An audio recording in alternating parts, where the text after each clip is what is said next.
بسم اللہ الرحمن الرحیم۔ السلام علیکم، میرے یوٹیوب چینل پر خوش آمدید۔ کابل ائرپورٹ پر افراتفری کا ماحول ہے اور کم از کم 5 افراد ہلاک اور کافی تعداد میں زخمی ہیں۔ عینی شاہدین کی جانب سے میڈیا کو بتایا گیا کہ سینکڑوں افراد نے افغانستان سے بیرون ملک جانے والے طیارے میں زبردستی گھسنے کی کوشش کی، جس کے باعث کم از کم 5 افراد ہلاک ہو گئے ہیں اور متعدد زخمی ہیں۔ ایک عینی شاہد نے بتایا کہ اس نے 5 افراد کی لاشوں کو گاڑی کی جانب لے جاتے ہوئے دیکھا ہے، جبکہ ایک اور عینی شاہد کا کہنا ہے کہ یہ واضح نہیں ہے کہ ہلاکتیں گولیاں لگنے سے ہوئیں یا بھگدڑ مچنے سے ہوئی۔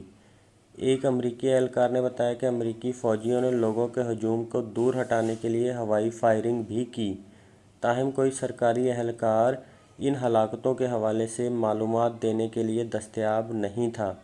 یاد رہے کہ افغان طالبان نے کابل پر قبضہ کر لیا ہے، جس کے باعث بہت سارے افغان اور دیگر غیر ملکی شہری افغانستان چھوڑ کر جانے کے لیے ایک بڑی تعداد میں کابل ائرپورٹ جمع ہو چکے ہیں۔